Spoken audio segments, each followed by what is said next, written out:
Take a few questions as we now progress with the next few minutes. Carol, you can take the stage and proceed with your questions. Carol. Thank you, Excellency. I think you've said everything that we needed to hear. I know we really wanted to have a panel earlier, but we know because of interest of time, you want to do the panel. No, there was the hour-long panel with the older members of KEPSA and a few others. Then your team says because you have another engagement that we cut that down. But I think some of what has been said, especially by Governor Nyong'o, has covered a lot of what the past chairs would have said. And so thank you very much. I know that we had also a few partners from TMA and Nation Media who also needed to say what the journey has been working with us. And it would have been really good for you to hear all that. But we know, as we said, this is the launch of our celebrations. We have the whole 2025, and we'll continue to do different events, different activities, and within that, we'll have some of these conversations that we hope to have had this evening. But in the interest of time, we had asked you members to send us questions, and some of you complied and sent us, and we sent them to His Excellency. And there are a few that I'm going to ask. And if His Excellency has maybe a few more minutes and he wants to ask from the audience, then I'll allow him to do that. But let me say this, and many do not know. Of those seated here, the longest serving public official or government official who's worked with KEPSA is actually His Excellency right here. And I'll tell you when we started. During the coalition government, when we had, he was the minister, and I've told him this before, the first call I ever got from a minister during those time, and you remember it was the landlines, it was from him. And after that, he was the deputy president who worked with him, and now he's the president. You know, so of the serving government officials here today, I think you really take the cup. And so for you to honor us and come for this celebration, we don't take it lightly, because you know us very well. You know the journey we have walked and the things we've worked together that was said earlier. But as we go forward and we're looking at 2025, and you've said some of the things we're going to work, and I'm so excited that the roundtables will be quarterly. You know, and we will surely bring everyone. And where we have challenges, we will come to you. And I know you will resolve them.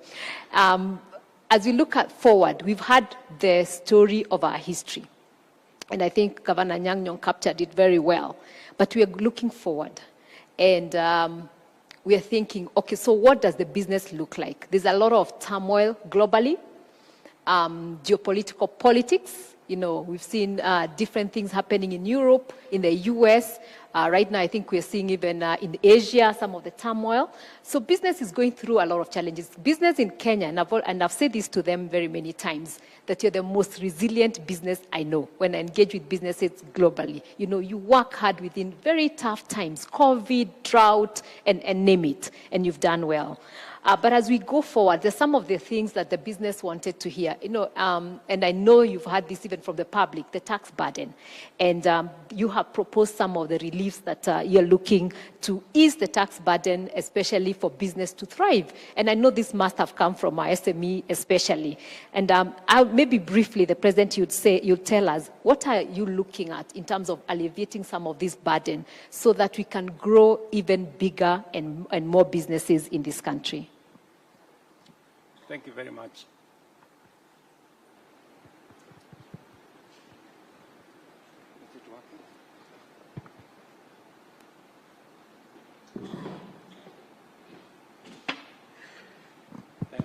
Thank you very much, Carol.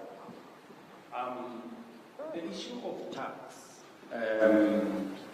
is an important conversation for all of us to have as a country.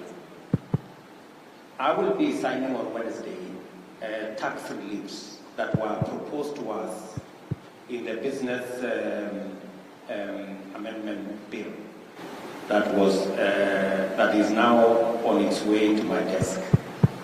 This is specifically to provide relief for areas where we felt maybe business took a beating, so to speak. whether it is on our health issues or on our housing issues.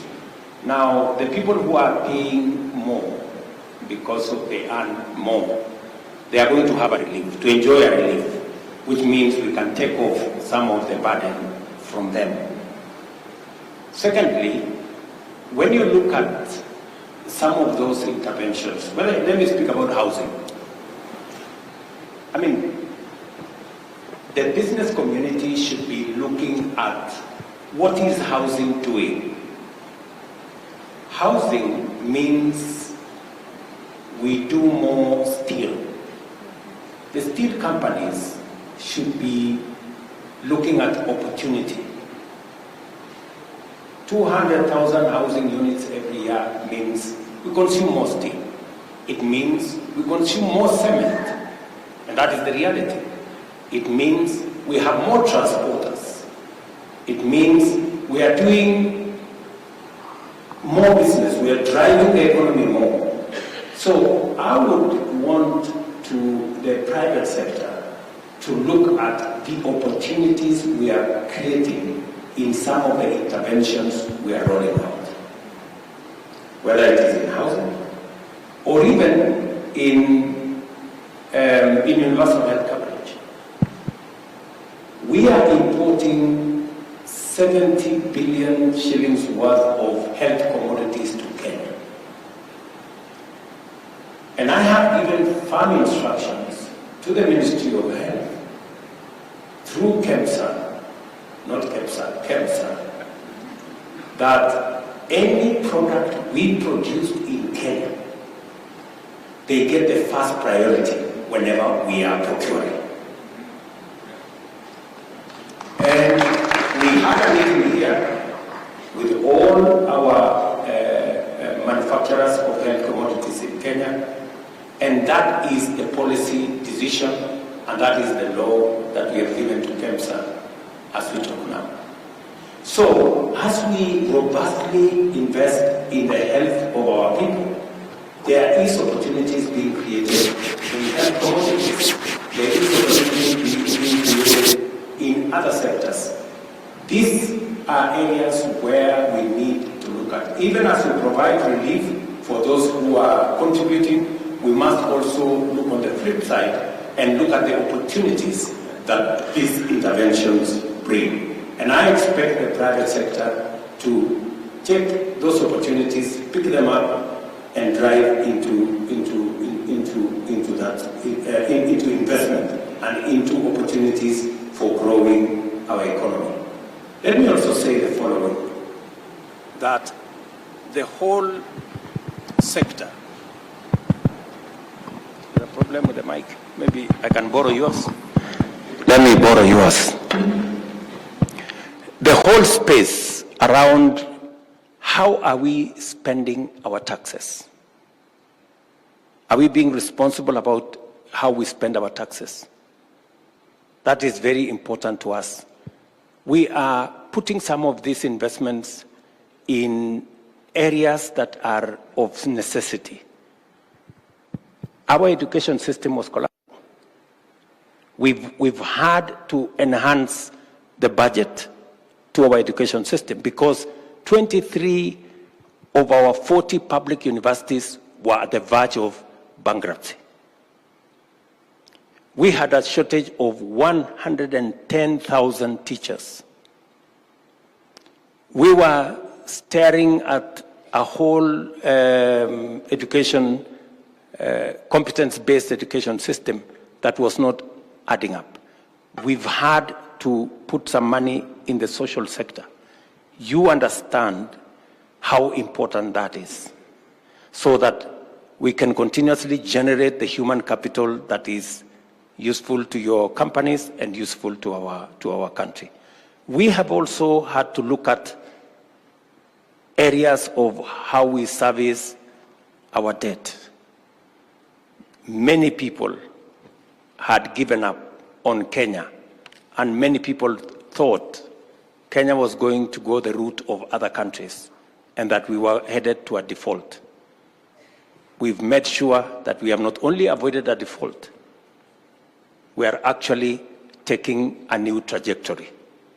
Today, because of some of the interventions we have put in place, our inflation has significantly come down from 9.6 to 2.8. Our exchange rate has stabilized, and our interest rates are beginning to come down.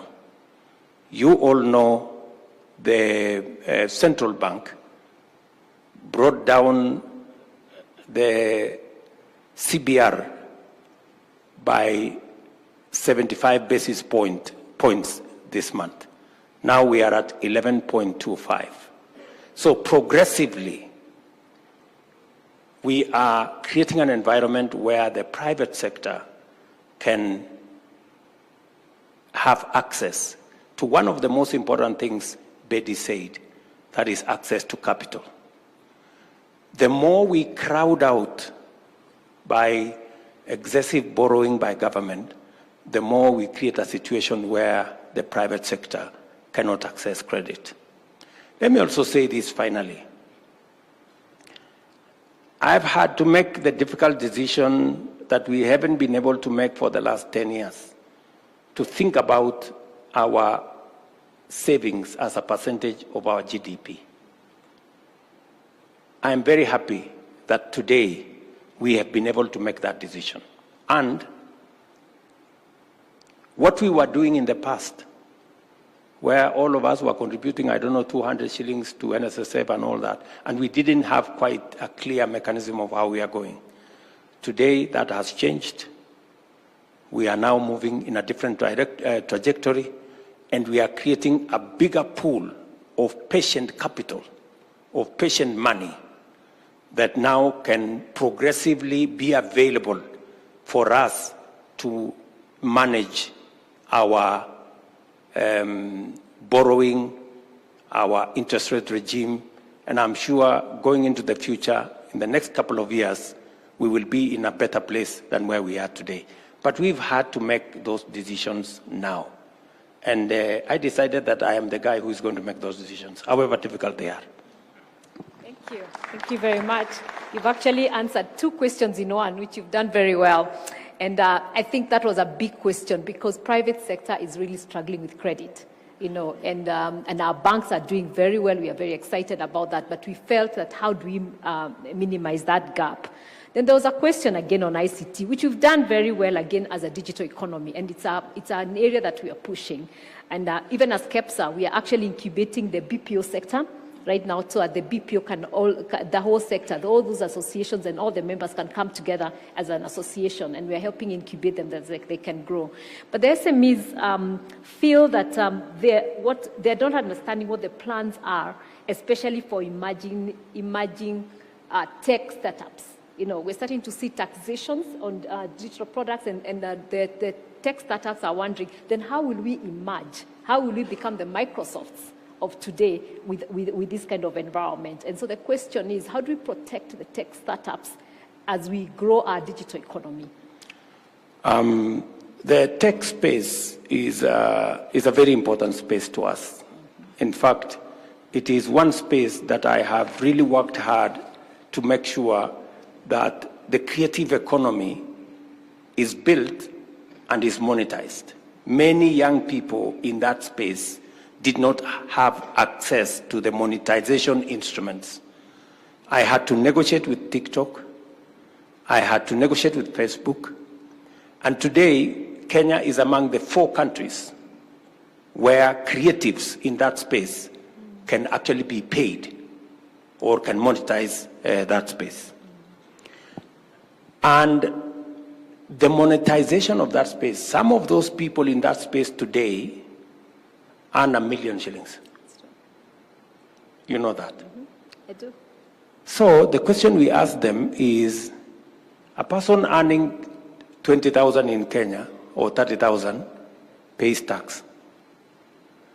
If you earn 1 million shillings, isn't it just correct that you contribute something to the tax kitty? And especially when we have enabled you to achieve that. I think that makes sense. At least to me, makes sense. Because, and we have put enough threshold so that we don't tax the small guys. Number two, we now have a startup bill in Parliament that will now provide a whole legislative framework for the growth of our startups. And in fact, the Kenya Innovation Agency is spearheading that effort. And to be able to give it impetus, that Kenya Innovation Agency was lost somewhere between the Ministry of Youth, the Ministry of ICT, because it had too many things it was doing. I decided last month that I will incubate that Kenya Innovation Agency in my office so that we can work better and provide an environment for the ICT ecosystem, starting with a startup bill, a startup fund, so that we can grow our small innovators into the M-Pesas, into the Microsofts of this world. So that is the space we are working on.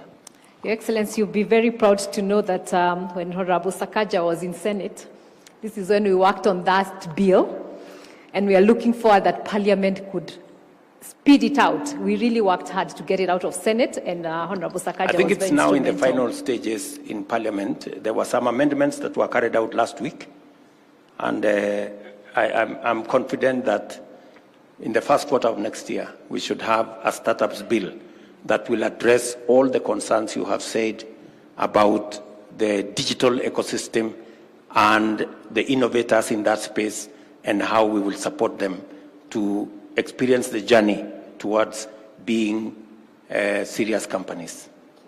That would be excellent. And my final question, in the interest of time, we're looking at the global environment, the changing global environment. And one of the sectors that is affected a lot when the supply chains are affected by wars and all other logistics is the manufacturing. And we are feeling the pain as manufacturers because of all those changes.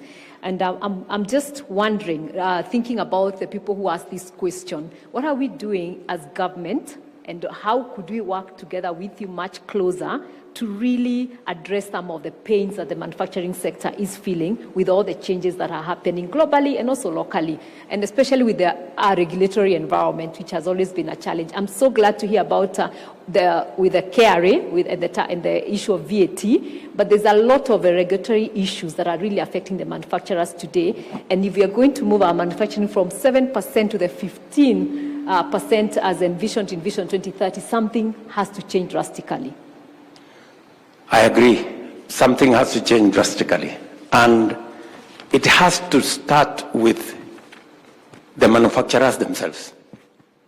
I'm sorry to say this. We must change the way we view manufacturing. Manufacturing cannot be importing everything from somewhere and then coming to paint it here and call it manufacture.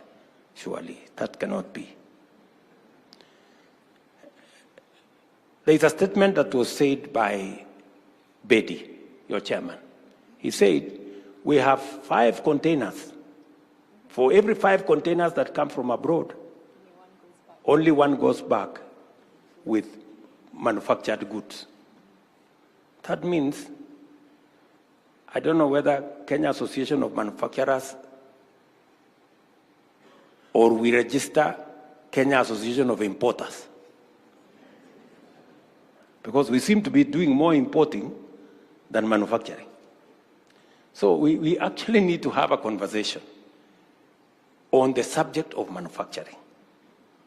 You know, I was very surprised that when we put a tariff on importation of clinker,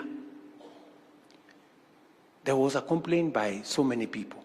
And then you ask yourself, I mean, surely, do we need to continue importing clinker when we can manufacture clinker in Kenya?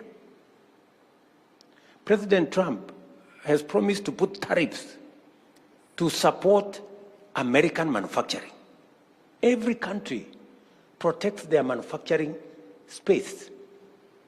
I was very surprised when we said Why do we have to continue importing sanitary pads? You know, it's a very delicate subject to discuss. When we can manufacture sanitary pads here in Kenya, surely. And the biggest people who are complaining, I don't know, let me not say who are complaining. I did expect our manufacturing entities to say, protect our manufacturing so that, and we are not protecting inefficiency. We are giving them space to grow, and they must be competitive. And we are not closing down, we are not providing incentives for one company or two or three. It must be, there must be enough companies to compete so that we also get good quality products. So, Caro, if there is one thing we must sit and discuss, and I am prepared, is to engage our manufacturers in a conversation that is going to give me the opportunity to understand and to know what I need to do to make sure that we are manufacturing more in Kenya. I am ready for that conversation. And I am ready to make whatever decision that has to be made to promote locally produced products in Kenya.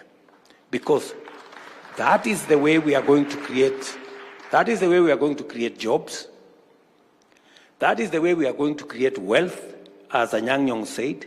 If we use local products, local raw materials, whether it is for clinker, whether it's for steel, whether it is for leather, whether it is for textile, you know, because we are exporting a lot of textile products from Kenya. We're among the largest importers to the US. But unfortunately, we are importing cotton from elsewhere. And that is why I have a very robust plan and program we have rolled out on cotton manufacturing in Kenya. I am happy. I had a conversation with Professor Anyang' Nyong'o on what we are doing around the cotton space, the governor of Busia, the governor of Elgeyo Marakwet, and all the other cotton-producing counties, because it cannot be the case that we are importing even products that we have raw materials to produce in Kenya. Caro, I mean, it's just the right thing to do. And please, the Kenya Association of Manufacturers, I am open. I'm ready to have the first meeting with the Kenya Association of Manufacturers in January. We can start the first meeting in January so that we can all agree how we are going to move things into the future. Thank you very much, Your Excellency. I think we'll make sure that that meeting happens, and all the other small manufacturers, because, you know, we have a lot of SMEs who are also there. So we'll coordinate everything and make sure that it happens. And know a lot of the issues are under regulatory, but I think those are things we'll discuss. But the other thing, Your Excellency, you'll be proud to know, we just launched about 2 weeks ago our roundtables with the regional economic blocks. So that way, we're also engaging the economic blocks of the counties on these same roundtables and making sure that, because that's where the businesses are, this is where the raw materials are, so that by the time we are coming to you, we have established and made sure that everything is done at that level, you know, at the county levels and all that. So you'll be seeing a lot of that happening from next year. I don't know if you want to take any question. I can take one or two. One or two questions? Okay. There is a lady there. Maybe, and Derek will take one gentleman.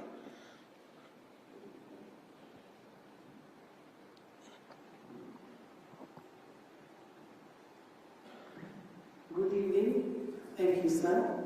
It's Jokiki Ruti, and I'm in manufacturing within value addition space. And I just want to and ask. I have gone to several establishments, and this is just a personal thing. You know, when you see the king, you ask the king for something.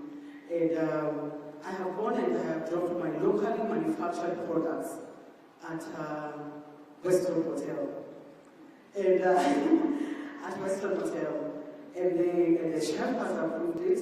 However, I have not yet received. Because whatever it is that I have been able to give, the chef has said yes, but the bureaucracy bureaucracy sometimes within the system can be very discouraging, because here we are talking about promoting local products, promoting local manufacturers, but yet when we go to the ground, people within the offices, they become stumbling blocks in order for us to be able to, to penetrate. So my question to you, sir, is, so my business is Too Much Sauce. That's the name of my business.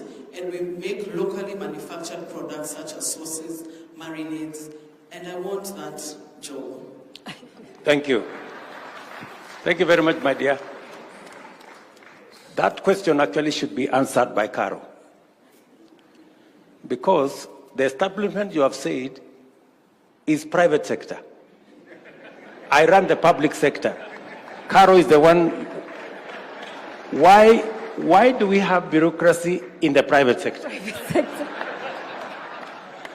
Thank you very much. So let's ask a sector question, then but it's true. I think we are learning bad manners about bureaucracies, and we need to show by example. And I think we'll start doing also self-regulation. We have the associations within. I mean, we have the hotel keepers who are our members here, and those are some of the questions we'll be taking to them to start doing self-regulation within their establishments, within the subsectors. Very good. So those people in the hotel keepers, they're called what? Hotel Keepers Association? Yes, the association should answer that lady. Why Weston is not, has bureaucracy. Any sector question? Sector-wide question? There's a gentleman there. Okay. Thank you so much. My name is Tom Onditi. I am founder, rather Gen Z founder. And I have a question regarding access to government procurement opportunities. So, in our space, we've realized that for these opportunities, for you to get as a young founder, it's very hard, because you realize that it requires a lot of documentation. Specifically, okay, my biggest problem, let me say from my standpoint, is the requirement of financial documentations which maybe you don't have. And that has become really a big challenge to people in the SME space, specifically young founders. I don't know if it is something that is followed to the latter, because many a times it becomes so competitive, and even for those that are marked AGPO, it's very hard for you to get. Thank you. Thank you very much. Competition is the name of the game. You know, any procurement process need to have competitors. The reason why we ring fence certain items for AGPO, that is for young people, for women, and people living with disability, it doesn't mean that they automatically, a person automatically gets. There is still competition in there within that ecosystem. There will be more than one person, more than one young person competing. There will be more than one woman competing. There will be other people competing in that space. And of course, because standards have to be set, you have to meet the criteria for that procurement. Maybe the question you are asking me is the criteria too onerous for most young people to meet? That's a conversation we can have, so that we can see if the criteria is too onerous, locking out almost all the intended beneficiaries. That is an exercise we can interrogate, and we have made it a policy decision as part of our contracting, performance contracting, to make sure that every accounting officer of a government entity must demonstrate how they have met the 30% procurement for AGPO, people living with disability, women and young people. But that is an exercise I am willing to interrogate more and to listen more to your views and your suggestions. I think, Your Excellency, that's a question we've had many times. The processes for young people are almost impossible, so it locks them out. And so they say, you know how we used to have the kazi kwa vijana those days, and you say kazi kwa vijana but pesa kwa wazee, because it would lock them out. And I think that's the same process and something I think we can address together as we go forward. I think we'll end there because of interest of time, but Your Excellency, before you sit down, because we never got to listen to the big panel, I just wanted to introduce to you, and maybe they'll just stand where they are, except for Mzee Manu, who is the founding chair of KEPSA. So for him to be here as we celebrate 20 years, you know, for me it's the most exciting thing. And I really, and he's been a mentor. I think if there's anyone who showed me the ropes of getting to government offices has been Dr. Manu Chandaria, and I really appreciate him. But the others who I'll just mention very quickly, just to stand, they were going to tell you a bit of what their reflections were, and I know we'll be doing it in the course of next year as we go along. Ambassador Dennis Awori, Engineer Patrick Obath, Mike Eldon, and Lee Karori. I think he prayed and you saw him, those ones. And then just a representative of the partners who are also going to say a few words at that point, and who have worked with us over the years. Let me start with Dr. Wilfred Kiboro. Nation Media have not only supported us as being a partner even as we worked towards this, and really highlighted it and really told the country what we are about and what we are going to be doing today. But also when we were doing Kenya Daima, you know, there were the media that we worked with very closely, helped us host some of the presidential roundtables with other media houses. And so we really appreciate them, and he would have said what that has meant. Then Mr. David Bear, who is the CEO of Trademark.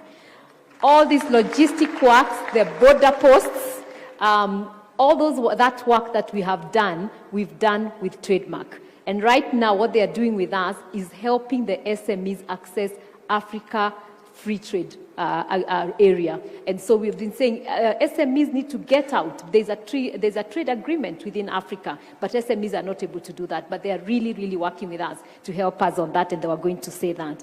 But then we said we have a foundation, and we talked about the things we've been doing in the foundation, and I know you'll be hearing a lot more, and better places for children and all that, because private sector cannot thrive on its own. And so UNICEF has been that key partner. And again, they are going to share a few words. And I think Miss Michelle Parazzo, I think she's here.